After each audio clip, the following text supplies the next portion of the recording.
میں جو عدالتی خلا کے خلاف اتنا بولتا ہوں کیوں بھائی؟ ایک طرف تم کہتے ہو قرآن و سنت کے منافی کوئی قانون نہیں، اور پھر کیوں بنا ہوا ہے؟ اس پہ ہم دلائل دے رہے ہوتے ہیں۔ امریکہ میں کہہ سکتے ہیں ہم؟ بولو انڈیا میں کہہ سکتے ہیں؟ جاپان میں کہہ سکتے ہیں؟ جاپان والے بولیں گے بھائی تم قرآن و سنت اپنے ملک میں رکھو، ہمارے ملک میں کیوں بات کر رہے ہو؟ تو ہمارے ملک میں آئین کی تو پہلے شقی ہے کہ قرآن و سنت کے خلاف کوئی قانون نہیں بنے گا۔ اب جو بنے ہوئے ان قانون کے خلاف آواز اٹھاؤ آپ۔ وفاقی شرعی عدالت میں بھی آواز اٹھتی ہے، لیکن شرعی عدالت بھی جب کسی چیز کو ویلیو دیتی ہے جب پبلک بھی اٹھ رہی ہے اس پہ۔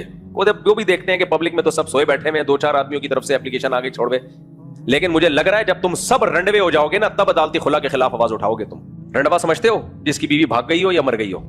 کنوارے سے رنڈوا بہت برا ہوتا ہے۔ کنوارے کا مطلب ہوتا ہے شادی ہوئی نہیں، یہ بے عزتی کی بات نہیں ہے۔ بہت سے لوگ ہیں جن کی شادی نہیں بیوی ہوتی، وہ امنگوں میں جی رہے ہوتے ہیں ہو جائے گی، لیکن ہونے کے بعد بیوی مارکیٹ سے شارٹ، اور تم نے خود چھوڑا تو بھی کم بے عزتی ہوتی ہے، یار میں نہیں رکھ پا رہا تھا۔ ایک ہوتا ہے تمہیں چھوڑ کے کیا ہو گئی، بیوی تمہاری تھی، اور طلاق کون دے رہا ہے؟ جج۔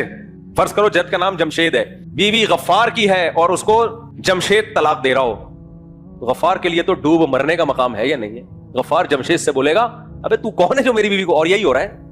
اب غفار بیٹھا ہوا ہوتا ہے، خاتون جاتی ہے کورٹ میں، کورٹ نے اس کو خلا کی ڈگری پکڑائی، وہ چلی گئی۔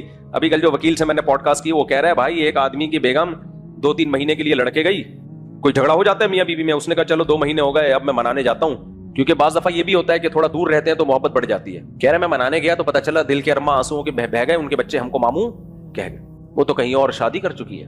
کہہ رہا میں نے طلاق نہیں دی، کیسے شادی ہو گئی بھائی؟ کورٹ سے ٹھک کر کے کھلا لیا، عدت بھی نہیں۔ عدت کا کیس بھی صرف عمران خان پہ ہی ہوا ہے، باقی دنیا میں مجھے نہیں یاد پڑتا پاکستان میں کسی پہ ہوا ہو۔